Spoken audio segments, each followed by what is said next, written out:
Começa agora o 1049, o podcast do CAAF. Eu sou Lohane Rodrigues, me acompanha nesse episódio Desirê Azevedo e Fábio Araújo. E continuando o nosso tema sobre universidade e movimento social, a produção de conhecimentos sobre violências, hoje a gente vai conversar sobre o fenômeno do desaparecimento forçado no México. E para isso a gente tem duas convidadas. A primeira é a Mayek Querales, que é doutora em antropologia social. Ela investiga o tema das migrações forçadas e a sua relação com o desaparecimento de pessoas no México. E atualmente ela compõe a Assembleia de Coordenação do GIASF, que é o Grupo de Investigação em Antropologia Social e Forense. E, em seguida, tem a Blanca Martinez, que é defensora dos direitos humanos e diretora do Centro Diocesano para os Direitos Humanos, Fray Juan de Larios, e assessora das Forças Unidas pelos Desaparecidos em Coahuila e México. Olá, Blanca, olá, Mayek, sejam muito bem-vindas para deixar os nossos ouvintes aqui do Brasil cientes do que está acontecendo. Eu queria que vocês falassem um pouco das trajetórias de vocês e sobre como vocês se aproximaram política e profissionalmente do tema do desaparecimento forçado. E também que vocês nos apresentassem as organizações nas quais vocês trabalham. Pues muchísimas gracias por la invitación. Siempre es un gusto compartir con ustedes y además poder charlar sobre lo que ocurre en México, que hasta hace poco tiempo, 2014 aproximadamente, no se sabía gran cosa de lo que pasaba en el país. Como ya dijiste, yo soy antropóloga y precisamente haciendo trabajo de campo en la frontera México-Estados Unidos es como empecé a ubicar el tema de la desaparición forzada. Pero ya dentro del grupo de investigaciones en antropología social y forense nos conformamos hasta 2016. Originalmente éramos 2 personas que habíamos hecho investigación en frontera, precisamente la compañera Carolina Robledo Silvestre, ella había trabajado en Tijuana, que está frontera México-Estados Unidos, pero más hacia el este, y yo trabajé en El Paso, ¿no? Casi en el centro de la frontera. Entonces nos encontramos en Ciudad de México en 2016 y nos invitaron a participar como observadoras en un proceso de exhumación en una ciudad muy cercana, bueno, un poblado muy cercano que es Tetelcingo, a 2 horas de Ciudad de México. Esta exhumación se realizó dentro de un cementerio del gobierno, del municipal, y se rescataron aproximadamente, se recuperaron 100 cuerpos que habían sido inhumados sin apego al debido proceso ni protocolos forenses. Entonces, en esa observación, nosotras invitamos a una antropóloga física y una arqueóloga que nos ayudaron a elaborar la interpretación técnica y nosotras revisamos procedimientos, manuales para ubicar qué había llevado a esta fosa común a más de 100 cuerpos y que además algunos de ellos sí tenían posibilidades de ser reconocidos y no tenían por qué haber sido inhumados. Ese es el origen de nuestro grupo de trabajo. A partir de ahí nos dimos cuenta que podía ser de utilidad que algunos científicos, algunos académicos nos aproximáramos a las familias, a los procesos que ellos estaban impulsando en ese entonces, y más porque después de 2014 muchas familias empezaron a realizar exhumaciones o buscar fosas clandestinas en el territorio mexicano. Entonces nosotras de ahí decidimos convocar a antropólogo físico o arqueólogo que quisiera acompañar a las familias y conformamos el grupo de investigaciones en antropología social y forense. Iniciamos 2 y ahorita ya hemos crecido un poquito, de pronto fuimos 12, pero pues como estamos trabajando de manera independiente, no estamos dentro de un centro de investigación como tal, sino que cada una de nosotras desde distintos espacios de trabajo nos reunimos para acompañar a las familias cuando nos lo solicitan.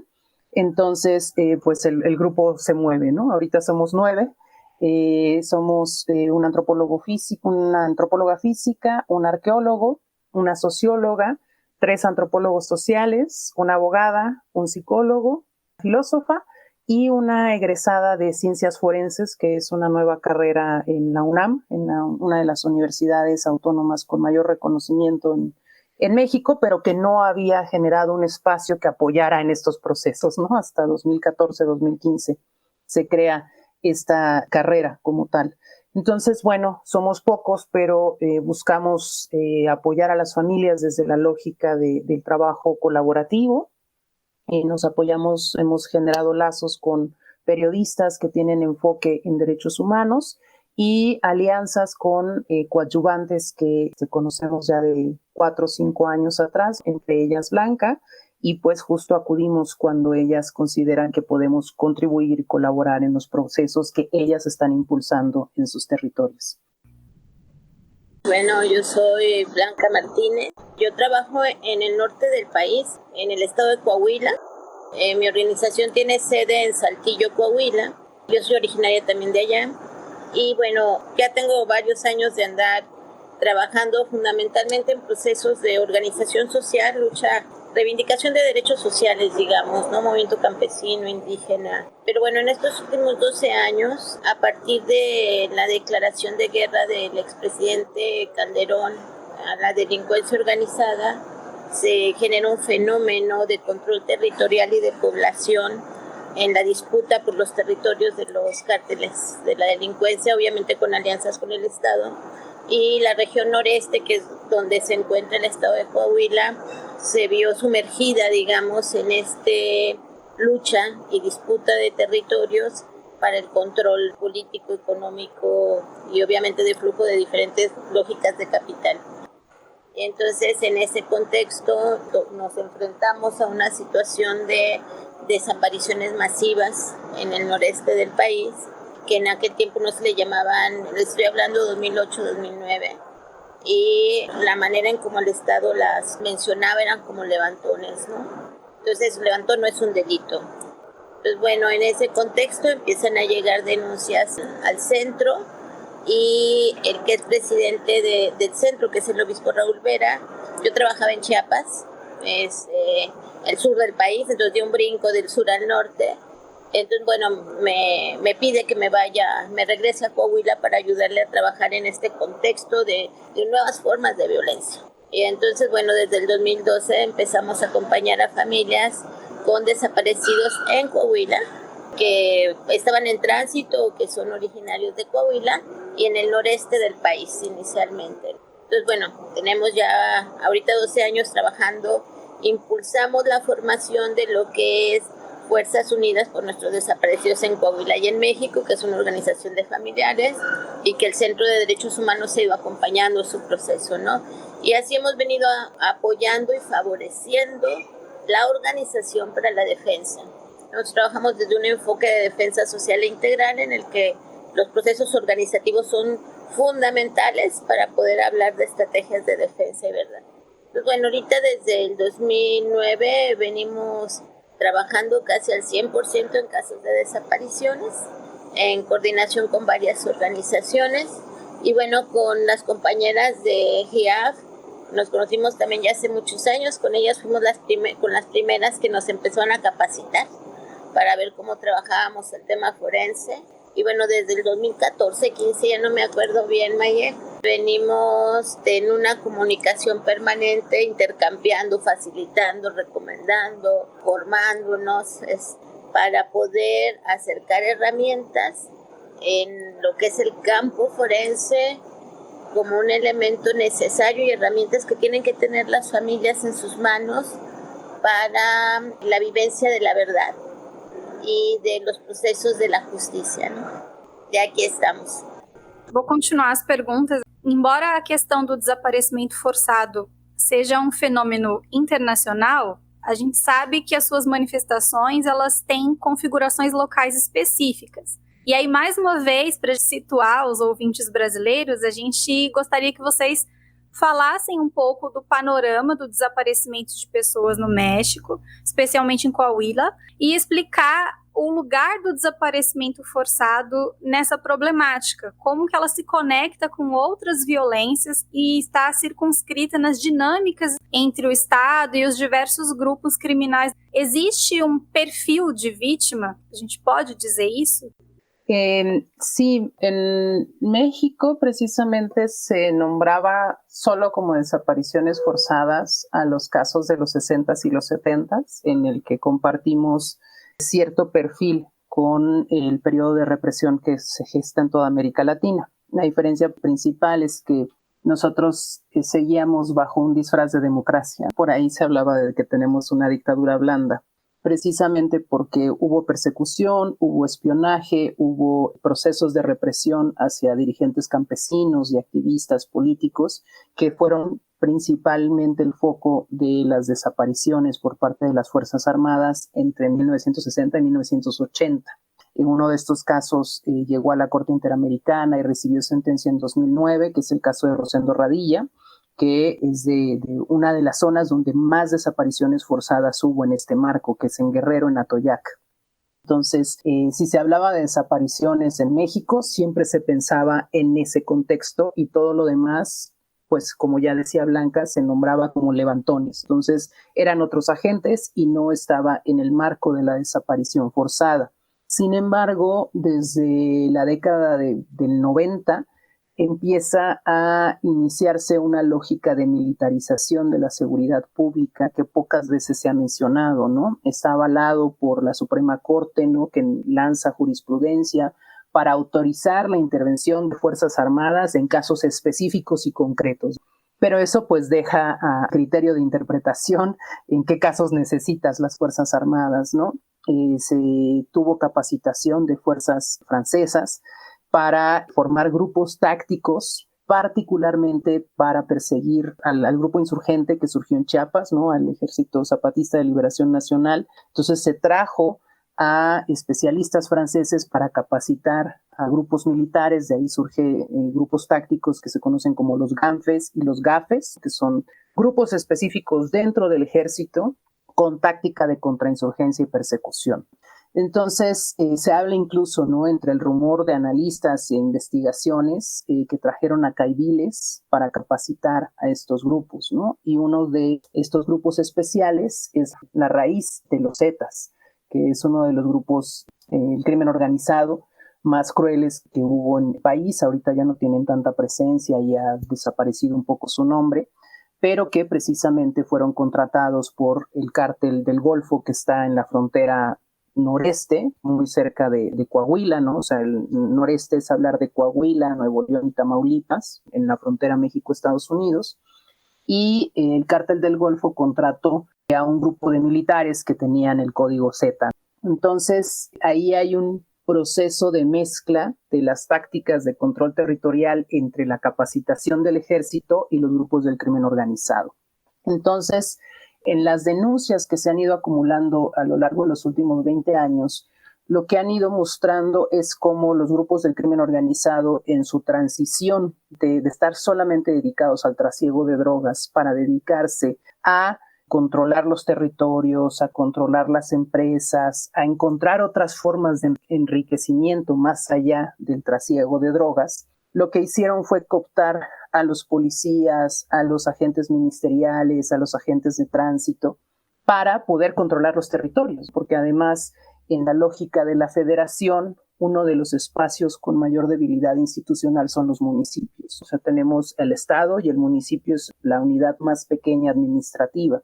Entonces, no hay presupuesto, los policías locales no tienen ni siquiera condiciones para desempeñar sus funciones, y eso abrió brecha a que el crimen organizado los cooptara para controlar los territorios. Entonces, en estos procesos de disputa territorial, empezaron a participar muchos agentes policíacos en las dinámicas de desaparición. Entonces tenemos a exagentes del ejército que desertan, que abandonan el ejército y se vinculan a las fuerzas del crimen organizado con toda la lógica de control del territorio, con toda la lógica de control de los cuerpos, de tortura, ¿no?, en el territorio, al alcance de o dentro de los ejércitos del crimen organizado. Y tenemos a policías estatales, federales, municipales, que son cooptados por los grupos del crimen organizado para controlar los territorios. Entonces, se fortalece la dinámica violenta de control territorial en esos dos niveles y empiezan a generar amplias dinámicas de desaparición a lo largo del país. Entonces, hay muchas zonas entre 2010 y 2012 particularmente, y ahorita estamos regresando a esas dinámicas, en las que en las carreteras no se podía circular después de las 7, 8 de la noche porque había retenes clandestinos y otros autorizados por agentes del Estado o policías, en los que las personas ya no regresaban a su casa. Entonces, por eso a las 7, 8 ya muchas zonas no salían, no transitaban las carreteras, porque te tocara un retén clandestino o un retén de los militares o de los policías estatales, ya no regresabas. Entonces, conforme las familias empezaron a encontrarse, a dialogar, a ver las coincidencias en sus casos, empezaron a ubicar que en realidad todas las desapariciones son forzadas, por lo menos en nuestro país, en la medida en la que en algún punto participan los agentes gubernamentales por acción o por omisión, ¿no? O sea, se sabía dónde estaban los retenes clandestinos y jamás hicieron nada para quitarlos. Las personas, los territorios, las comunidades sabían por dónde no tenían que pasar, por dónde no tenían que transitar, porque ahí había un retén. Y si ellas lo sabían, también la policía, también los soldados, ¿no? Y nunca hicieron nada. Hay muchos casos en el norte particularmente. En 2007, en 2006, se lanza una dinámica de control territorial desde el gobierno federal que se conocen como operativos conjuntos.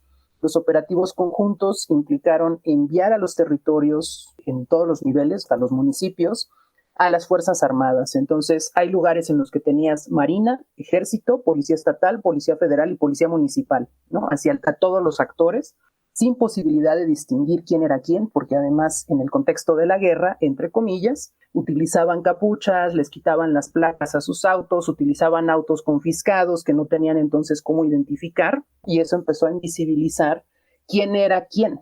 Y estos agentes armados recorrían todos los territorios y desaparecían o detenían arbitrariamente a las personas bajo supuestos de investigación y nunca volvían a verlas. Entonces, en ese contexto, todas las desapariciones empezaron a ser nombradas forzadas. Una, porque efectivamente participaban agentes del Estado, y dos, porque las dinámicas estatales de control territorial imposibilitaron que las personas pudiesen identificar. Utilizar un auto confiscado, quitarle las placas, quitarle el color, o sea, son autos negros que circulan por la calle y una persona encapuchada, ¿de qué manera un ciudadano puede saber si es alguien del crimen organizado o un policía? Y esas son dinámicas impulsadas desde el Estado, ¿no? Desde la autoridad del Ejército, desde la autoridad de la Marina. Y esto justo es una lógica de terror, de control territorial que impide que la ciudadanía distingue quién le está atacando. Entonces, los colectivos hoy en día nombran a todas las desapariciones como forzadas y, claro, hay casos judiciales, o sea, que son judicializados, que implican que sí se tiene la constancia y la acreditación de la participación de un policía, inclusive los agentes aduanales, los fronterizos, el Instituto Nacional de Migración, han participado en los procesos de desaparición, ¿no? En los tránsitos, en los corredores migratorios.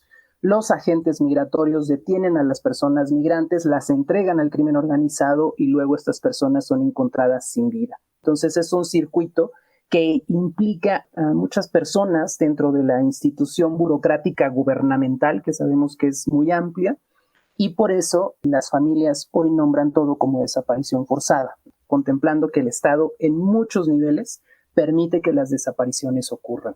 Isso ocorre tanto no meio rural como urbano, Mayek? Sí, no sé si Blanca quiera contextualizar Coahuila, porque es uno de los territorios más críticos en este sentido, pero los ámbitos rurales, como les decía, son de las unidades administrativas más débiles, porque para grandes extensiones territoriales a veces tienen 2 policías municipales. Entonces llegaron los agentes en estos operativos conjuntos, lugares donde no hay mar, donde no hay cuerpos de agua, estaba la Marina en estos absurdos administrativos.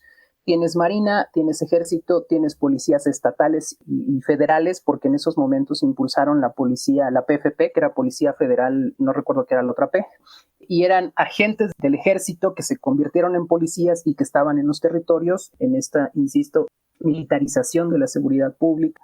Entonces, no tienes policías confiables, tienes la presencia del crimen organizado, tienes estos cuerpos que no puedes distinguir, controlando supuestamente la seguridad del territorio y los intereses económicos. En Chihuahua toda la zona fronteriza fue desolada, así fue deshabitada, porque pues les permitía el trasiego, ¿no? Hay anécdotas que tienen en Texas de cómo veían volar los paquetes de marihuana que aventaban con prácticamente una bazuca, ¿no? De un lado al otro de la frontera. Entonces, el ámbito rural es el más desprotegido. Piensen, en Estados Unidos se incrementó el consumo del aguacate, tal vez ustedes han escuchado de la familia michoacana. Ellos tomaron como uno de sus productos el aguacate en Michoacán. O sea, Michoacán está siendo deforestado para convertirlo en un área de producción de aguacate, ¿no? Que es el oro verde, y eso junto con maderas preciosas y un puerto crucial. O sea, siempre es importante tener ubicado lo geográfico, lo geopolítico, ¿no? Está el puerto de Lázaro Cárdenas, que permite la conexión hacia Sudamérica y hacia China, ¿no? Entonces tienes un puerto de importancia geopolítica crucial, tienes el aguacate y tienes maderas preciosas, además de otros productos. Eso generó que hubiese ahí 3 o 4 grupos del crimen organizado en disputa, más los operativos conjuntos. Entonces las zonas rurales han sido desoladas, han sido asoladas por una violencia brutal y los procesos de desaparición se han incrementado terriblemente. Sí, pues quizás más bien complementando lo que Mayek ya contextualiza muy bien y muy amplio. Para nosotros, esta crisis de derechos humanos, de seguridad que estamos viviendo ya casi por 2 décadas, es, digamos, una expresión nueva del deterioro del Estado y pone en crisis el Estado mismo. Lo que pasa es que el control de población vía el terror es un recurso necesario para poder controlar los territorios. Nosotras estamos en la zona noreste del país. Bueno, el norte, todo el norte de México, pues es una de las fronteras más importantes a nivel mundial, por lo que nos implica ser vecinos de Estados Unidos. Y la parte noreste, fundamentalmente en el centro-sur del país, queda el sur de Coahuila, y ese es como el centro norte del país. Entonces, lo que es la zona de Torreón o la comarca lagunera, como la conocemos nosotras acá, se convierte en el 2008-2009 en un campo de batalla, porque controlar esa parte norte-centro de la frontera te posibilitaba condiciones para poder intentar controlar la frontera de Ciudad Juárez y El Paso y la frontera de Nuevo Laredo. Eso implica 2/3 partes de la frontera más importante del mundo. Entonces, la disputa por el control de la frontera convirtió a nuestra región en un campo de batalla. Y en un campo de batalla entre diferentes cárteles de la delincuencia organizada, en alianza con diferentes actores locales, nacionales y transnacionales. Entonces, poder controlar el paso, lo que decía Mayek, los retenes. Bueno, además también en los 90, finales de los 90, con el levantamiento armado en Chiapas en el 94, se generan grupos especiales de élite para el control de la insurgencia indígena. Estos grupos llamados GAFES fueron grupos entrenados por la Escuela de las Américas para contener todo el movimiento indígena.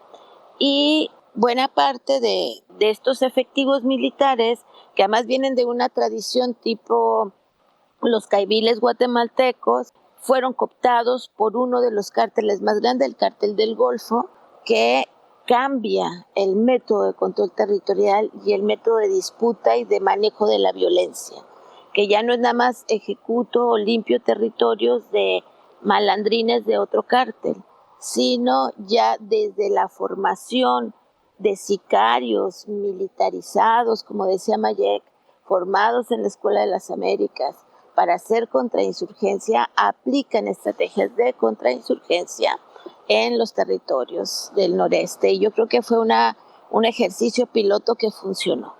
Y entonces tenemos a las fuerzas de seguridad, a las fuerzas tanto civiles como militares, con una lógica de departamentalización, como de corrales.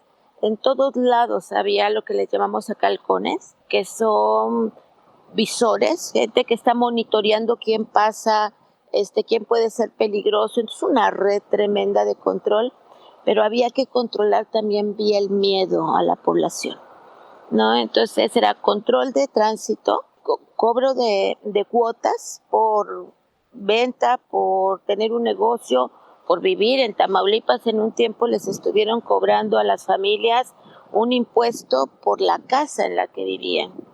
Entonces se da todo un sistema tributario por parte de la delincuencia organizada, control de territorio, control de instituciones, control de policías, control de finanzas. O sea, no es solo cooptación, es la facilitación de todas las redes para operar. Y entonces esto implicó como parte de la estrategia de control de población el terror. Y por lo tanto la desaparición forzada, que es uno de los mecanismos privilegiados de control y de terror, se conjuga con las ejecuciones extrajudiciales y la exhibición de la violencia. Y eso lo que permite es obviamente poder tener condiciones de nadie se mueva, porque si se mueven te desaparecen o te hacen pedacitos y quizás regresen. Entonces, desgraciadamente estamos viviendo ahorita oficialmente, se reconocen cerca de 240,000 desapariciones desde los 60 a la fecha. Que es muy maniqueo estas cifras, porque si fuera cierto que en este periodo ya de más de 40, 50 años hubiera 230,000 personas que fueron desaparecidas en México solamente se denuncia ministerialmente escasamente el 2% de los delitos.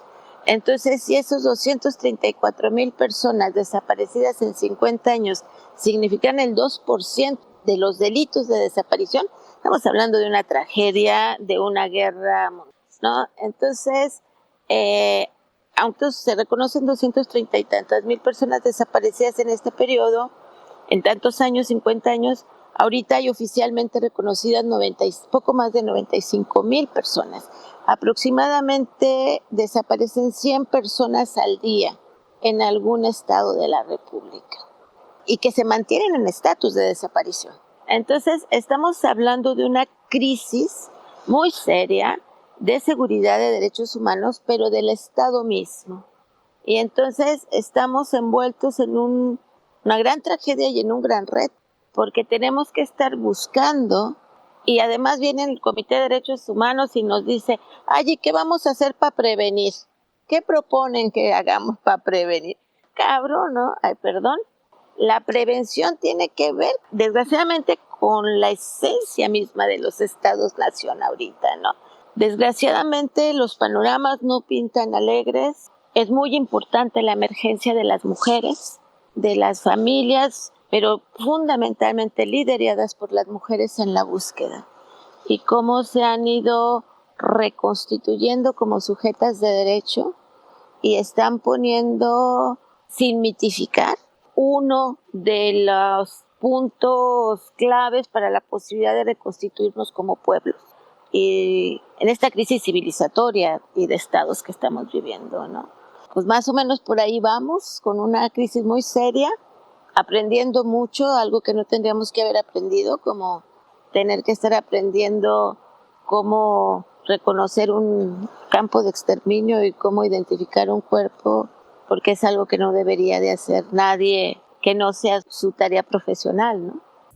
Recentemente, o México constituiu leis, né, arcabouço legal, digamos, para reconhecer o crime de desaparecimento forçado e lidar com o problema. Então, uma questão é que vocês pudessem nos explicar um pouco sobre essas leis, né, e fazer uma avaliação.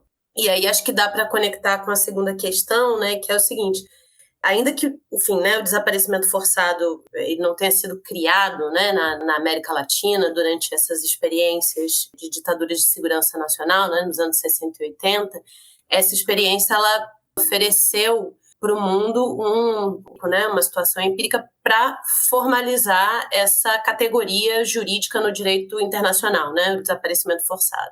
E no Brasil, por exemplo, né, apesar do desaparecimento forçado ele estar profundamente também integrado às dinâmicas da violência estabelecida na democracia, aqui no Brasil segue essa relação no imaginário, né, político mesmo, vinculando esse crime com o período ditatorial e essas vítimas que são reconhecidas como vítimas políticas.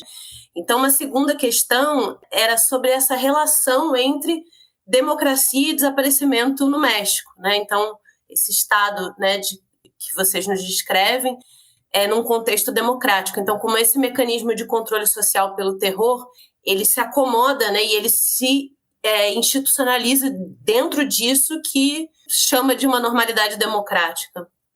Mira, Cuando nosotros empezamos a acompañar a familiares de desaparecidos en el 2009, veníamos varias personas, yo también en otros procesos, en la búsqueda y en la lucha por los desaparecidos políticos, que tenían que ver más.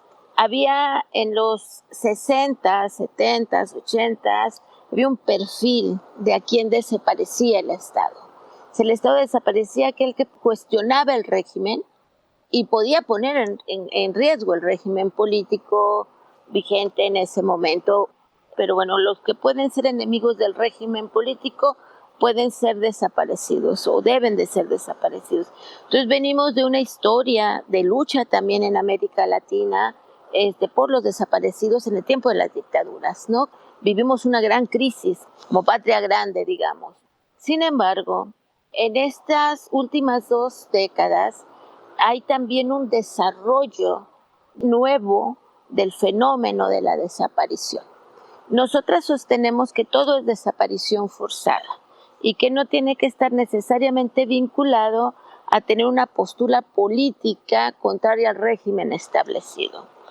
Estamos hablando de estados macrocriminales que funcionan con redes ya de otro tipo y que ya no importa si estás a favor o en contra de un régimen político. Es quien sobra y a quién hay que controlar para que este nuevo modelo de estados-nación puedan funcionar en función de la lógica global de acumulación legal e ilegal del capital y de la toma de nuestros territorios, porque cuando hablamos de capital estamos hablando que vienen todos los grandes megaproyectos a llevarse lo que no se llevaron, en nuestro caso como América Latina, ¿no? O sea, de toda la industria extractivista, toda la disputa ahorita por el agua, por el cielo, los ingredientes, factores activos de nuestras plantas, por nuestras... vinieron por lo que no se llevaron los cabrones, ¿no? Entonces estamos hablando de un nuevo concepto de la desaparición y que también incluso el marco internacional de derechos humanos se tiene que replantear, ¿no? Los derechos humanos en progresividad deben de ser de mucha esperanza para la humanidad, pero en este caso hay, digamos, que una progresividad en contra. O sea, el acto violatorio se configura de manera diferente, en contexto ya diferente a lo que fueron las luchas de los 60, 70 en nuestros pueblos. Y esto sí es responsabilidad del Estado, porque no puede ser que se permita que una cárcel sea un lugar de operación de la delincuencia organizada para delinquir, para desaparecer, y que el gobierno diga, ay no, pobrecitos de mí, es que pues llegaron y me tomaron la cárcel, ¿no? Ay no, es que es responsabilidad individual que un policía lo haya corrompido la delincuencia organizada. No es un asunto moral y no es un asunto individual. Nosotros hemos utilizado políticamente el concepto que Naciones Unidas manejó también a partir de la convención y con el grupo de trabajo de desapariciones forzadas e involuntarias. Yo creo que con ese grupo de trabajo ya se esbozaba que había algo que no sabíamos definir. Pero ahorita, desgraciadamente, en la legislación acá en México quedó lo de desaparición forzada por particulares, que yo creo que en términos de realidad bruta sí habrá casos, pero creo que serían muy, muy pequeños el universo que son desaparecidas o desaparecidos por una persona, ¿no? Por cuestiones más personales, humanas. Pero la gran mayoría de las desapariciones, aunque no haya un agente estatal que podamos confirmar que se desapareció a la persona, toda la ingeniería del Estado funciona para la desaparición. Y es una lucha que tenemos también con Naciones Unidas, porque para los estados es más fácil decir, ay, es la delincuencia organizada, yo aquí no tengo nada que ver. No, yo aquí miren limpio y soy santo y soy víctima. Ahora yo soy víctima de la delincuencia, ¿no? Pero creo que ahorita estamos en la necesidad de replantear el concepto mismo de desaparición forzada, porque necesitamos replantear el concepto mismo del Estado. Bueno, de eso pienso yo, Mayek. Totalmente de acuerdo, Blanca. Y el tema aquí con la ley es que pues sabemos que lo que hace es abstraer, ¿no? Para poder construir estas características del tipo penal, y la investigación penal también abstrae. Entonces lo desconecta de procesos de desplazamiento, de migración forzada, de tortura, ¿no? Así de la desaparición. Hay varios casos, siempre recuerdo uno porque conocí a la señora, que es Rosa María Vázquez. Sus hijos fueron desaparecidos por un grupo táctico en Ciudad Juárez. Arrestan a 3 de los muchos policías que participaron en la detención y los llevan a juicio, que además es en el proceso de transición al nuevo sistema de justicia oral en México, ¿no? Que inicia en 2008. Y cuando dictan sentencia para estos 3 policías en 2014, la sentencia es por desaparición forzada.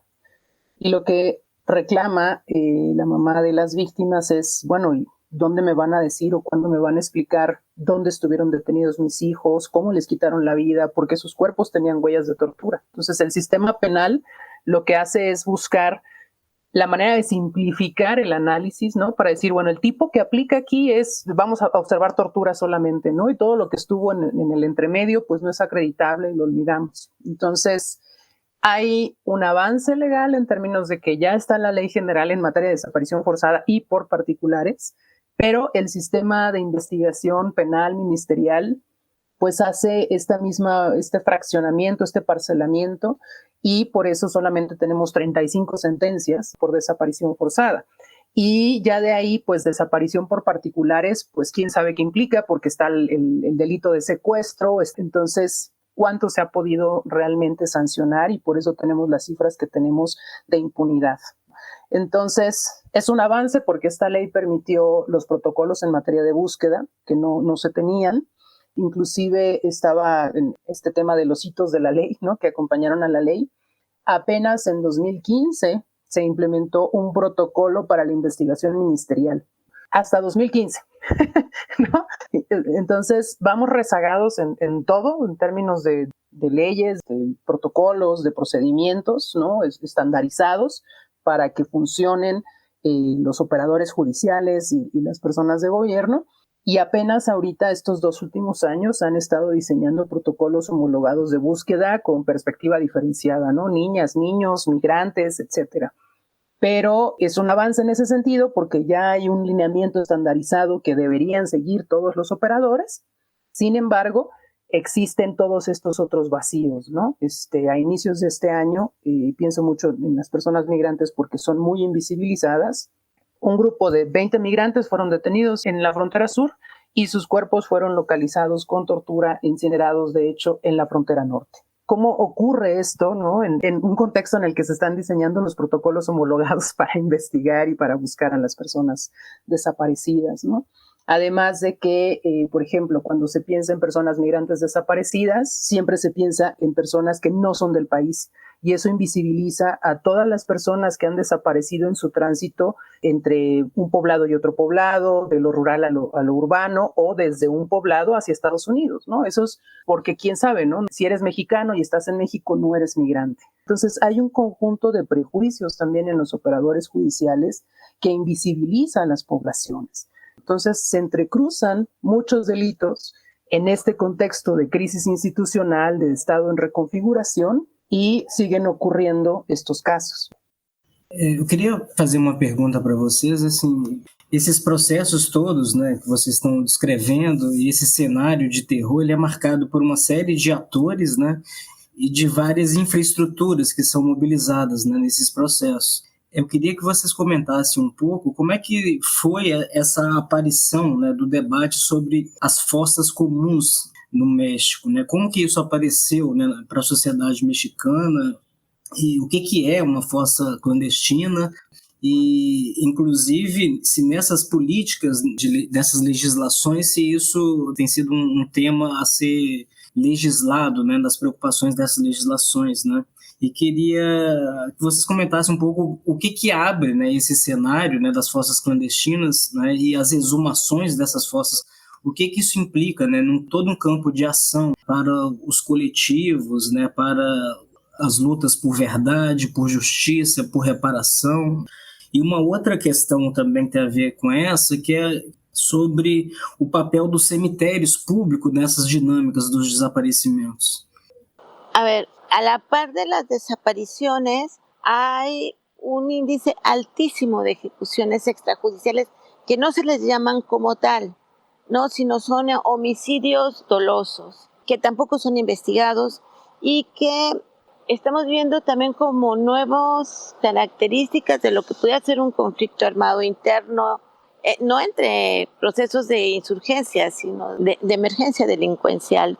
Entonces, por ejemplo, ahorita en lo que va del año hay reconocidos cerca también de 130,000 homicidios dolosos, que son adjudicados fundamentalmente a delincuencia organizada.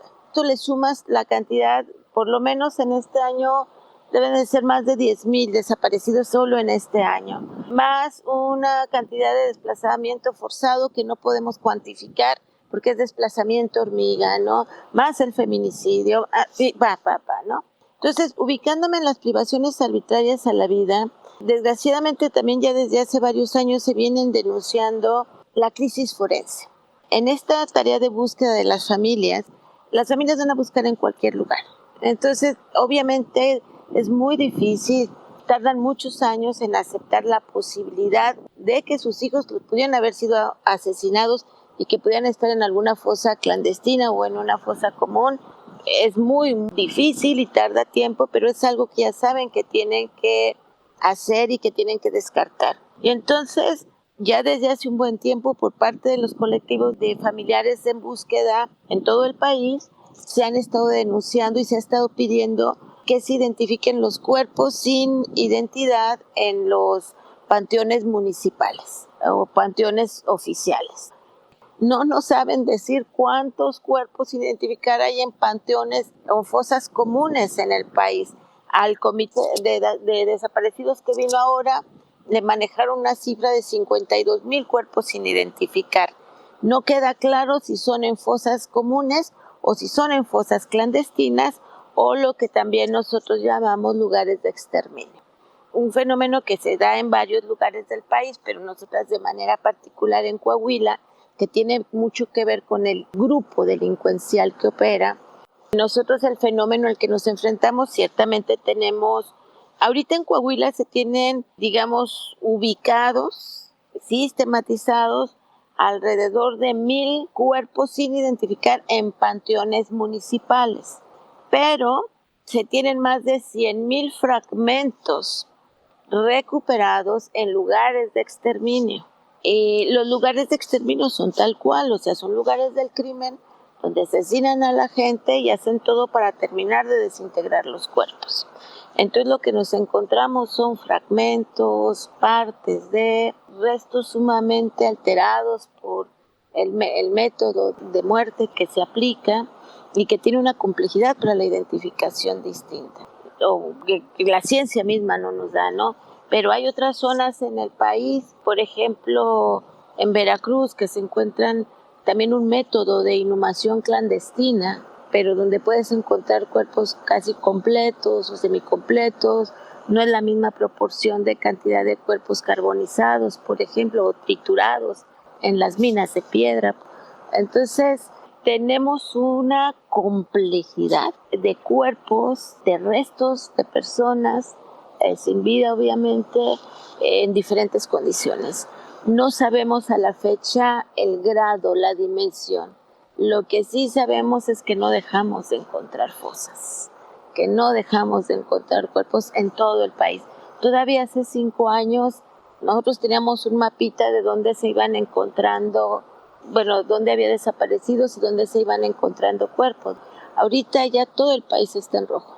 Estamos en una crisis forense muy seria y el gran reto ante la propuesta gubernamental es que al Estado es más fácil entregar huesitos, bolsitas o ataúdes y no acercar la justicia y la verdad. Por eso para nosotros es muy importante, y que eso hemos aprendido también mucho con las compañeras del GIAF, que los procesos de identificación forense sí o sí tienen que ver de espíritu con el derecho a la certeza de saber que el cuerpo, el huesito, el polvito que te entregan, sí es de tu hijo. Y para eso se necesita la ciencia en todo sentido, no nada más lo genético, ¿no? Que también hay una euforia con lo genético, ahorita hay una euforia con los drones, como si los drones ya por pasar ya iban a encontrar los cuerpos. Y tenemos una propuesta de Estado, digo de Estado porque todos los gobiernos que han pasado la sostienen.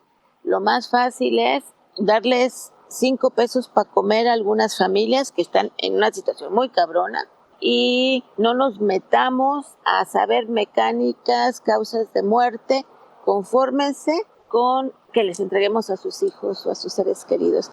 Y claro que eso es muy importante, es lo fundamental, pero es responsabilidad del Estado también y de la sociedad. Y las defensoras y defensores de derechos humanos también luchar porque los procesos de identificación tengan la más información posible que garantice acceso a la verdad y a la justicia, porque es nuestro derecho, porque si no esto va a volver a seguir pasando y nos la vamos a pasar entregando bolsitas. Sí, en México hay que pensar en estas capacidades sociales, jurídicas para nombrar los eventos. Entonces, los enterramientos clandestinos son vieja tradición del Estado moderno, ¿no? Nosotras, antes de empezar a realizar observación en la exhumación de Tetelcingo, estuvimos tratando de ubicar qué podía hacer un antropólogo social, ¿no? De manera tradicional se solicita la intervención del antropólogo físico. Y encontramos el trabajo de unos antropólogos españoles, Francisco Ferrandis es el líder principal, que está acompañando las exhumaciones de personas que fueron ejecutadas en la guerra civil. Y precisamente nos permitió ubicar esta intención del poder de negarte el derecho después de la muerte. Y entonces estos enterramientos clandestinos están vinculados con lógicas de poder en los territorios y negar a las personas que son asesinadas y sepultadas de esa manera, ¿no? O sea, te negamos el derecho de tener reconocimiento en la muerte. Pero en México eso como que no se mencionaba. Muchos de los guerrilleros o algunos de los guerrilleros de los 60, 70 que fueron ejecutados extrajudicialmente fueron inhumados de manera clandestina y en el proceso de identificación sus restos óseos estaban acompañados por clavos que fueron colocados encima de su cuerpo para que se disolviera con el óxido. Estas técnicas, insistimos, ¿no?, son transmitidas entre los grupos que controlan los territorios y ya desde antes de 2014, que fue lo que cimbró a nivel internacional e hizo voltear a ver a México, algo ocurre. Desde antes había fosas clandestinas. El Señor de los Cielos, el famosísimo Señor de los Cielos, tenía en su patio una fosa clandestina, ¿no? Pero eso circulaba ahí como el mito del narcotraficante, ¿no? Son los únicos que hacen esto y no sé, tienen cocodrilos y tienen tigres y etcétera. Y entonces a veces se invisibiliza que las madres de víctimas de feminicidio y otras personas desaparecidas en Tijuana y en otros territorios habían venido marcando la existencia de estos lugares y que no eran nombradas como fosas clandestinas, ¿no? Y entonces 2014, la desaparición de los 43 estudiantes y el surgimiento de los otros desaparecidos de Iguala que empiezan a recorrer de manera desesperada el estado, lo que hace es mostrar la cantidad de personas que están haciendo búsqueda en territorio y localizando fosas clandestinas. Y ahí el lenguaje de los medios y de las propias autoridades confundía fosas comunes con fosas clandestinas para indistinguir lo que implicaba, ¿no? O sea, fosas comunes y decían así a cualquier hallazgo que realizaban. Ahorita no sé si todavía está en esos periódicos, pero nombraban como fosas comunes a los hallazgos de enterramientos clandestinos en brechas, en terrenos, en casas. Esas son fosas clandestinas en tanto está fuera de toda legislación y de espacio destinado a la inhumación legal de un cuerpo que tiene que ver con tu derecho, con tu reconocimiento, etcétera. Entonces, ese fue como el primer proceso de, no sé si de conciencia social, frente a esta dinámica de desaparición de personas en la muerte, ¿no?, de subterrarlos, nombra Ferrandis. Y después, justamente, que empiezan las colectivas, tanto en Coahuila como en el estado de Morelos, a decir algo pasa en los cementerios. Entonces, el caso que les mencionaba de Tetelcingo de 2016 salió a la luz pública porque una familia estaba exigiendo que la Fiscalía del Estado de Morelos le restituyera a su hijo que sí estaba identificado y que no le habían entregado el cuerpo. ¿Cómo es posible que después de 2 años no me estén entregando el cuerpo de mi hijo? Las llevan al lugar en el que iban a exhumar a la víctima y se dan cuenta de que en lugar de que sea una fosa individualizada como establecen los estándares internacionales, recuperan 119 bolsas, ¿no? Donde debería haber una sola persona. Entonces ahí judicializaron esa fosa y entonces empezó a volcarse la mirada pública sobre este espacio que estaba comentando Blanca, ¿no? En realidad, muchas personas desaparecidas por la prisa, por la impunidad, por falta de procedimientos, porque no había protocolo. En 2016 nosotros estuvimos rastreando así cuál es el protocolo para que un cuerpo que se queda en una fiscalía llegue a una fosa común. Eso sí, un espacio dentro de un cementerio controlado que tiene que tener una cadena de custodia para que sea posible identificar a la víctima que está siendo inhumada de manera individualizada. Si tú no tienes protocolos, pues apégate al protocolo de Minnesota, por lo menos, ¿no? Y en ese protocolo te dice solamente en casos de emergencia, como un deslave, un terremoto, una inundación, puedes acumular en una sola fosa más de un cuerpo. Y aquí no estábamos en un caso de terremoto, que sí los tenemos, ¿no? El 85, 2017, pero no, en ese momento no se está hablando de este tipo de emergencia, desastre natural, porque hay más de un cuerpo en fosas. No, hay un montón de irregularidades en los procesos de inhumación en cementerios. Los inhuman con todo y objetos asociados. Entonces, cuando las mamás están participando, se dan cuenta que tienen ropa, que tienen zapatos, que tienen cinturones, que tienen identificaciones, ¿no? Así un total desprecio por la persona que llega a una fiscalía. Vaya a saber si es porque el operador tiene el prejuicio de que es delincuente y entonces no importa, ¿no? Lo que hagan con esa persona.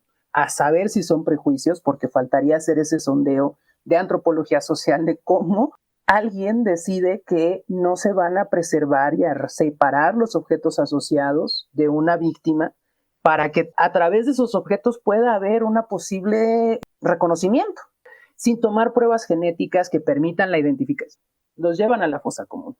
Hay fragmentos de cuerpos que provienen de hospitales. Entonces, ¿de qué manera un fragmento del cuerpo de un hospital termina en una fosa común con cuerpos vinculados a carpetas de investigación penal? Entonces, hacer un estándar de eso o hacer un análisis de eso es un pendiente que se tiene en México y que es un foco rojo porque en realidad se invisibiliza todas las responsabilidades administrativas que hay de por medio, ¿no? En este caso de Tetelcingo se atribuyó la responsabilidad a quien entonces la fiscal, ahí, o sea, ella es la responsable, ya no está en su cargo y nada más, porque al adolecer de un protocolo, ¿qué responsabilidad le atribuye? Si no hay el tipo, ¿no? ¿Qué delito se persigue? No está tipificado, entonces, ¿cuál es el delito? De desaparición de personas, por supuesto, ¿no? Pero no hay un protocolo estandarizado. Apenas en estos días vi que ya estaban o publicaron o ya estaban elaborando el protocolo de actuación para que un cuerpo sea inhumado en 2021. Entonces, pues por ahí un poco entre fosa común, fosa clandestina y los múltiples procesos que hay. Agreguemos que muchos de los cuerpos que fueron recuperados de fosas clandestinas, previo a toda esta movilización legal y a la capacitación que muchas de las familias tienen, ¿no? O sea, hoy en día es rara la persona que integra un colectivo que no puede decirle a un MP, estás haciendo mal, no estás respetando, no estás embalando, estás ingresando, estás tocando sin guantes al cuerpo que estás recuperando. Pero previo a eso, pues no es obrigação de la família de uma vítima saber de procedimentos técnicos, não? Sim, uma outra questão que a gente gostaria que vocês comentassem um pouco é exatamente o papel, né, dos movimentos sociais, dos coletivos, qual é o cenário dos coletivos hoje de busca e as metodologias de busca que esses coletivos foram desenvolvendo. Eu tenho conhecimento, inclusive, da existência de uma brigada nacional, né, de busca. Se vocês pudessem contar para a gente também um pouco como é que funciona essa brigada. La búsqueda ciudadana se impulsó desde hace varios años. El tema fue que no fue visible para el público, tanto nacional como internacional, sino hasta 2014. Cito mucho los casos de las mujeres, las familias de víctimas de feminicidio, porque desde el 92 se tiene claro y las señoras salían a recorrer los desiertos en Ciudad Juárez, bueno, alrededor de Ciudad Juárez. Entonces, la búsqueda ciudadana tiene ya, tristemente, tiene larga data en México. Pensemos que también en Guerrero han recorrido y mapeado, ¿no? O sea, todos los familiares de las víctimas de desaparición por motivos políticos en los 60, 70 tienen diagnósticos de los centros de capacitación militar en donde posiblemente fueron detenidos clandestinamente y donde las autoridades jamás hicieron búsqueda. Un poco la diferencia es también el posicionamiento entre los colectivos de los 60 y los contemporáneos. Los de los 60 siguen exigiendo la presentación con vida, en tanto vivos se los llevaron y vivos los queremos, ¿no? Y eso marca una distancia entre quienes buscan en fosas, quienes buscan en muerte y quienes siguen exigiendo que el Estado los entregue con vida. Pero algo que es importante reconocer es ese conocimiento local. Los colectivos saben cómo hablar, las personas de los colectivos saben cómo hablar en su territorio, ¿no? No es lo mismo que llegue alguien con una placa y pregunte, haga una indagatoria, a que la mamá, apelando a la figura del maternaje que tenemos en América Latina, solicite a propios sicarios, a propios halcones, el permiso para ingresar a un territorio, para buscar. Creo que son maestras en términos de construcción de paz, porque muchos en estos espacios en conflicto son las madres las que han logrado que los guardianes armados de los territorios les permitan acceder y negocian con ellos para recuperar a sus hijos, ¿no? Y por eso tienen este eslogan de no buscamos justicia, para que no se piense en la lógica punitiva de sanción judicial, sino queremos recuperar los cuerpos. Conocen sus territorios, saben dónde funciona, cómo funciona el río, hacia dónde corre el río, dónde están pendientes de los bosques. E inclusive, por ejemplo, en el noreste, a mí siempre me gusta compartir esta anécdota, cómo han aprendido a identificar posibles zonas de enterramientos clandestinos. Es zona desértica prácticamente todo el norte. Y entonces saben que donde hay pequeños árboles es posible que haya una fosa abajo, porque a final de cuentas el perpetrador del crimen pues es un ser humano que no va a estar trabajando bajo las inclemencias de un sol a 45 grados. Entonces, una de sus rutas de búsqueda es alrededor de estos pequeños arbustos, y ahí es donde hay fosas. Y esto implica conocer el territorio, saber en dónde te estás moviendo y poder dialogar con las personas sin la amenaza, digamos, entre comillas, de pues la sanción punitiva de terminar en la prisión. Entonces, a final de cuentas, por eso planteo que es una lógica de construcción de paz de alguna forma. En esto se han unido varios colectivos, se han formado estrategias regionales que tienen que ver con la exhumación en fosas comunes, pero también en fosas clandestinas. Deciden estar varios colectivos en procesos específicos y uno de esos procesos es la Brigada Nacional de Búsqueda, porque es un proceso como tal. Ellos mismos se tratan de ubicar en la lógica de construcción de paz. Se reúnen varios colectivos, proponen un territorio al cual acudir, porque con el ingreso de la brigada, o el otro proceso es la Caravana Internacional de Búsqueda de Desaparecidos, lo que hacen es tener campañas de concientización, estar en el espacio público, darle la voz a las familias de las víctimas, acudir a las iglesias, a las escuelas, y en paralelo hacen búsqueda en campo o búsqueda en centros de detención oficial, ¿no? Digamos, espacios de reclusión, o en hospitales, porque posiblemente alguna persona está internada y no tuvo la oportunidad de conversar, de decir, de comunicar a sus familias. Entonces, la brigada y la caravana son procesos que fueron construyendo los colectivos para estar todos juntos y acudir a un territorio en la protección que te da estar en el colectivo, que además esa es la importancia de que estén en colectivos y por eso ya no hacen búsquedas en solitario. Sí, pues bueno, esta muy pronta confirmación de parte de las familiares de que no va a haber respuesta del Estado y que lo que hace es volcar a las mujeres más allá de las trancas, incluso de los límites del rol de género, porque las mujeres son las que salen a buscar y los hombres son los que de otra manera viven también el dolor, pero también se quedan como en el resguardo de los que me quedan. Pues desgraciadamente es un fenómeno social muy amplio que estamos viviendo ahorita en el país.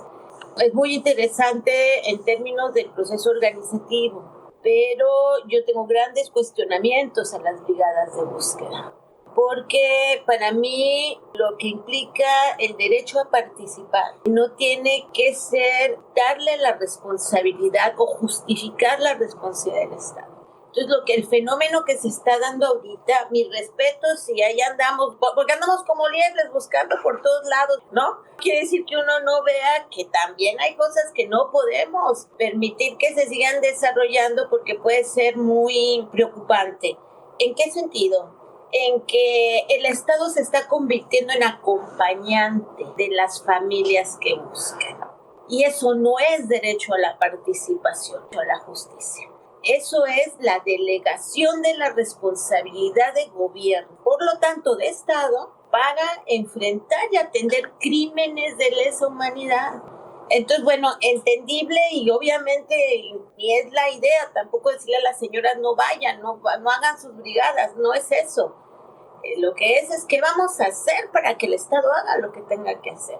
Porque les es más fácil al Estado darle 5 camiones para que se vayan a la brigada que poder tener reactivos para poder identificar, ¿no? Que poder contratar más forenses, más expertos, que hacer estrategias, que pensar, ¿no? Pensar en estrategias. Creo que tampoco, o la mayoría no lo vamos a dejar de hacer mientras sigamos caminando con ellas y confíen en nosotras, pero sí es muy importante que no romanticemos el rol de las doñas, porque el Estado es muy irresponsable. No puede ser que las familias estén viviendo eso. Entonces, bueno, ahí tenemos la exigencia. Siempre el estar haciendo equilibrios es muy difícil, porque obviamente cuando una persona tiene un ser querido desaparecido, me vale madre en qué términos lo busquen, ¿no? Pero a la vuelta de la esquina o a la vuelta de los días, pues te das cuenta que por más que hayas puesto la vida, o va a seguir desaparecido la mayoría y siguen desapareciendo más. No hay proporción. Es bien valioso cada uno que rescatamos y regresamos, pero por uno que encuentras desaparecen 100 o más, ¿no? Entonces es como una carrera sin fin contra la muerte. Ahorita incluso con lo de la pandemia ha sido más cansado estos 2 años ya, porque el fenómeno que pasó con las doñas fue al enfrentarnos a esta tragedia global, la muerte se les puso más aquí a todas, a todo mundo. Y entonces el miedo a morirte y no encontrar a tu hijo aceleró. Entonces andamos por todos lados. Eso es lo que yo nada más pondría de preocupación, porque es algo que queremos cuidar y que estamos cuidando. De fato, Blanca, isso que você fala é realmente muito angustiante e eu acho que é algo que é comum, né, entre os movimentos sociais que têm que lidar com violência e nesse tempo que é o tempo da urgência, né, da necessidade, do afeto. É parte do contexto neoliberal, né? O Estado passa tudo, né, a cargo dos particulares, nesse caso dos familiares, e acabam, de certa maneira, participam desse maquinário, né? Não só na busca pelos desaparecidos, mas, por exemplo, no caso das prisões, né? As mulheres que vão visitar seus filhos e levam alimento, roupas, levam materiais de higiene, e, de certa maneira, estão ali fazendo aquela roda, né? Que mói gente girar. Isso que vocês contam sobre a busca cidadã, eu acho que tem um paralelo no Brasil, né? Não nos casos de desaparecimento propriamente, mas da violência policial de maneira geral, né? As famílias tomam a frente dos seus casos, são elas que sabem fazer as perguntas, elas que acompanham, que pressionam. No caso do desaparecimento forçado, o que me chama atenção em relação à busca cidadã, que me parece assim, um fenômeno único, é que nesse processo você tem um contraponto com as experiências das equipes forenses que foram forjadas, né, dentro do humanitarismo internacional, né, então a partir da história e da trajetória do legado da EAF, né, da Argentina, tem uma perspectiva bastante normativa, né, cientificista desse fazer forense, que vieram se desenvolvendo ao longo dos anos. Então eu queria que vocês comentassem um pouco esse aspecto da busca, né? Por um lado, essa questão do cientificismo, né? Desse histórico dessas equipes, né? E por outro lado também essa ética do universal, que tende a generalizar, né, as nossas percepções sociais sobre temas como a morte, como morrer, a violência, a própria identidade, né? O que é uma identificação. É muito comum ouvir esses forenses dizendo, bom, identificar é você conectar um corpo e um nome, né? Um nome sem corpo e um corpo sem nome. Mas identificar é conectar uma pessoa e um lugar, uma comunidade, tem mais fatores envolvidos aí, né? Para nosotras, precisamente por esos contrastes, es importante la práctica de socializar el conocimiento técnico-científico, ¿no? Y justo por eso intentamos tener un equipo multidisciplinar. Los talleres de socialización del conocimiento forense participa la antropóloga física explicando, ¿no? Primero mostrando cuáles son los componentes biológicos del cuerpo, los huesos, cómo distinguir el hueso largo del hueso corto, porque partimos de la idea de precisamente las familias tienen la necesidad de saber en dónde están sus seres queridos y ya tienen mucho tiempo haciendo búsqueda en campo, pues coloquemos a su alcance el conocimiento que pareciera reservado a los científicos para que tomen decisiones informadas.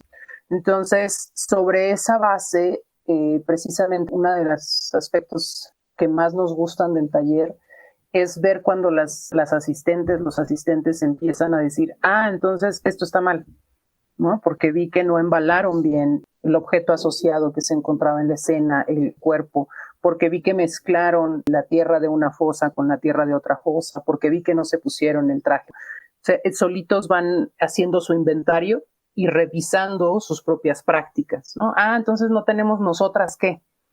Cuando nosotros tomamos el refresco no es bueno que lo dejemos en el área, ¿no? Entonces, la ruta en la que nosotros trabajamos es colocar el conocimiento de la ciencia, de lo técnico, que posibilitaría la identificación técnico-científica anclada en el saber genético. Y al mismo tiempo les decimos cómo los procesos de identificación han ido avanzando, no son 100% certeros. Recuperamos el ejemplo de Patio 74, Patio 71 de Chile, ¿no? Cuando hacían el reconocimiento facial, y cómo esas identificaciones también tuvieron fallos y generaron un proceso de revictimización. Entonces, lo que ahorita se tiene como vanguardia científica, en algunos años podrá ser superado.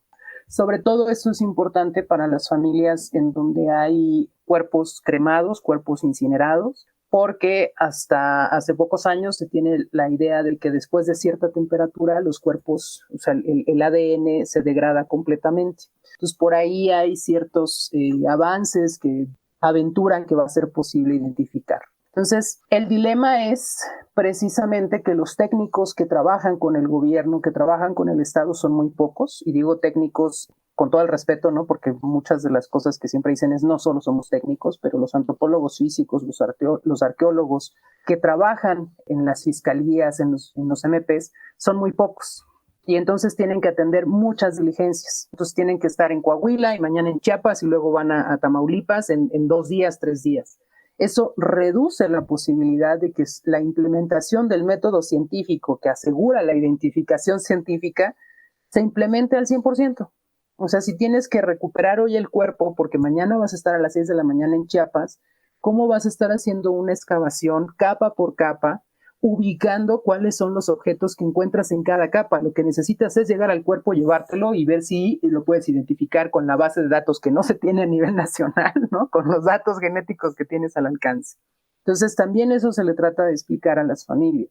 No exculpamos al Estado, tendrían que tener más antropólogos físicos, tendrían que tener más arqueólogos, pero en esas circunstancias quienes trabajan hacen lo medianamente posible apegado al método científico que les explicaron para cumplir con las mandas que tienen, ¿no? Y algunos han estado intentando aprender sobre cómo relacionarse con las familias, ¿no? Porque antes las victimizaban mucho, no les daban información. Los equipos internacionales, el EPAF, el EAF y Fundación, en México trabajan cuando son traídos por los coadyuvantes, entonces son casos altamente politizados, son casos que ya tienen una judicialización en camino, y en muchos de estos casos los acompañantes de las familias han ido capacitando a las familias respecto a cómo pueden o no participar en las escenas, en las intervenciones, en las exhumaciones. Eso permite que el estándar internacional de identificación genética con la que se mueven estos equipos se respete en esos procesos en los que ellos intervienen, participan y llevan a cabo identificaciones como los 43 de Ayotzinapa. En el resto de los casos, las familias lo que hacen es apropiarse de los aprendizajes que tienen con personas como nosotras que tallereamos o que han ido viendo en búsquedas en las que acompañan, etcétera, y hacen con ellas, con esos aprendizajes, lo que pueden en campo. De alguna forma vernacularizan el saber forense para realizar sus propias búsquedas. Hace varios años que nosotras estábamos empezando a tallerear, nos decían las antropólogas físicas, es que la barra T no se tiene que usar, porque técnicamente cuando tú ingresas la barra, puedes dañar lo que se encuentra abajo del terreno. Eso se explica en los talleres, pero sigue siendo el método que utilizan muchas buscadoras porque les permite oler lo que hay abajo de la tierra. Entonces, aunque saben que pueden afectar lo que se encuentra abajo de la tierra, es el método que conocen para establecer una relación con lo que está bajo la tierra. Entonces, el discurso científico de identificación genética circula. Los casos en los que la coadyuvanza trae estos equipos permite que las familias de las víctimas tengan esa capacitación y respeten esos procesos con la finalidad de ese caso judicializado, altamente politizado y que tiene miras a lo mejor de llegar a Corte Interamericana. Pero los demás se apropian del saber y trabajan con los saberes para tener tranquilidad, para seguir encontrando a esos tesoros, como les nombran muchos, y de alguna manera sentirse reparadas, porque el Estado no las está reparando. Entonces, ellas se reparan como comunidad al localizar un cuerpo y tener la tranquilidad de que ya no está en la tierra. Bom, para terminar a conversa, a Blanca, a Mayek também, mas mais a Blanca, tocou um pouco num ponto que a gente queria ampliar, que é alguns movimentos de mães aqui do Brasil têm duras críticas a como algumas instituições universitárias, culturais e a imprensa em geral trabalha a questão da visibilização dos casos, que está ou na banalização ou na instrumentalização da dor dos familiares para captar recursos para os projetos. Então, eu queria saber como é que essa questão é pensada nos grupos que vocês trabalham e como é que a gente pode pensar a produção de análises ou trabalhos culturais, as notícias que saem em jornais. Como é que a gente trabalha a complexidade necessária ao tema sem cair nesses dois lugares? Creo que es uno de los grandes retos y riesgos que estamos viviendo, ¿no? La banalización de la tragedia y la banalización del derecho, de la dignidad de los seres humanos en la condición en la que estemos. Ciertamente hay una instrumentalización política de la tragedia a diferentes niveles. Por ejemplo, nosotros acá en Coahuila logramos, después de tantos años de estar trabajando y estar proponiendo y buscando alternativas para atender la problemática de la desaparición, pero en la parte de identificación forense, logramos, por ejemplo, fue la primera ley a nivel regional que hicimos sobre identificación forense, logramos que se hiciera un plan estatal de exhumaciones. No hemos logrado tantas exhumaciones en ese primer plan, pero como decíamos que si seguíamos exhumando 4 cuerpos por mes, nos íbamos a tardar 30 años, entonces decidimos hacer una propuesta y un diseño de un centro de identificación humana. Bueno, antes habíamos peleado porque hubiera un equipo solo encargado de la identificación. Se contrata gente por parte de Fiscalía, pero no lo dedican solo a la identificación de cuerpos sin identificar. Entonces, luego hicimos una propuesta porque lo que dijo Mayek, o sea, ¿qué hacemos si sacamos y rescatamos, luego no hay ni dónde poner los cuerpos? Los tienes que volver a inhumar o se van a quedar en un cajón de un ministerio público o abajo de la cama de alguien. Entonces, tenemos que tener un centro donde tengamos resguardo, donde haya todos los laboratorios multidisciplinarios. Peleamos para que se hiciera el centro y luego nos dicen, ¡bravo! ¡Qué bonito centro! Va a ser un centro regional. El nuevo gobierno dice, y va a ir dinero, y va dinero, y la foto, y... Entonces hay una instrumentalización y capitalización política de entrada por el Estado mismo. Y luego ya andan, no, yo me quiero poner la estrellita, yo los identifiqué, dame el cuerpo a mí, no, tú, no. Es muy perverso eso, pero sí hay una instrumentalización política de actores políticos, como los gobiernos y los partidos en el gobierno de entrada. Y ciertamente, cual humanas somos, pero también en términos de responsabilidad, sí hay casos también de personas que, ¿sabes qué? Nuestro pueblo por lo menos aquí en México, jugamos mucho con la muerte y somos morbosos, así a ver dónde hay sangre, ¿no? Y entonces es muy, muy bueno que ahorita muchos artistas, medios, quien hace películas, reportajes estén interesados. Es muy bueno este despertar solidario, pero hay que aprender todavía muchas cosas porque de repente pero déjame tomar la foto del cuerpo ahí y dame permiso para exhibirlo. Pues no. Otra vez les decía yo a unos que iban a hacer una película acá y que no la hicieron. No voy a permitir que tomes las fotos de las fosas y yo misma voy a interponer un amparo para que no salga tu película. Y ya no vinieron. Porque no es que no quieran. Me decían, ¿tú no quieres que se difunda? Le digo, sí, pero hazlo de otro modo. No nos pidas estar a pie de fosa. No pidas a las señoras llorando a pie de fosa, ¿no? Invéntate otra cosa. Entonces, siempre hay algo así.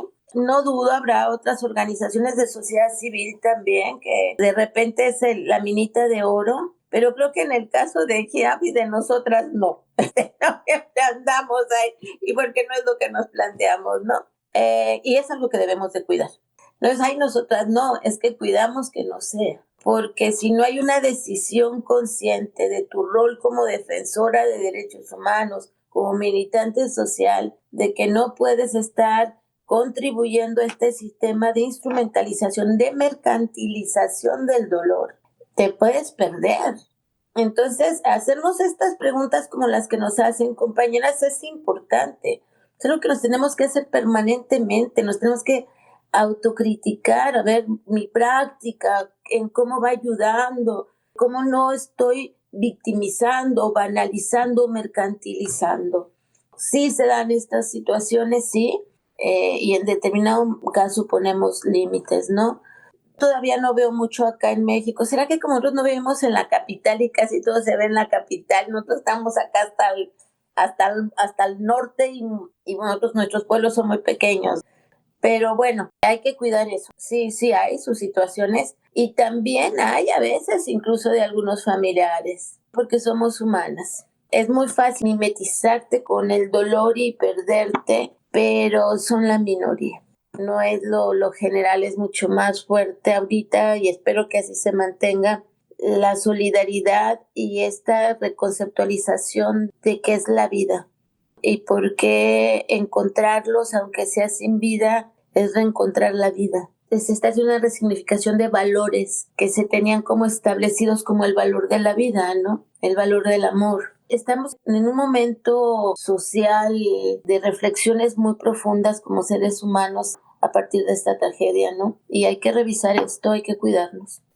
Bom, eu queria muito agradecer o tempo e a disponibilidade de vocês para essa conversa. A gente fica muito feliz quando tem a oportunidade de conhecer pessoas aqui da América Latina e poder compartilhar, né? O México e o Brasil são países muito grandes e acho que Desirê, Fábio também, a gente foi percebendo as infelizes semelhanças ou similaridades que acontecem tanto no nosso território quanto no de vocês. O 1049 está aberto para vocês voltarem, falarem de outros assuntos. Só agradecer vocês compartilharem com a gente. E eu acho que esses contextos Brasil-México, eles são muito similares. Acho que rende muita conversa, muito aprendizado, né? Eu também queria agradecer, dizer que eu aprendi muitíssimo ouvindo vocês, né? A gente fica no Brasil muito isolado às vezes, né? Até pela questão da língua, inclusive.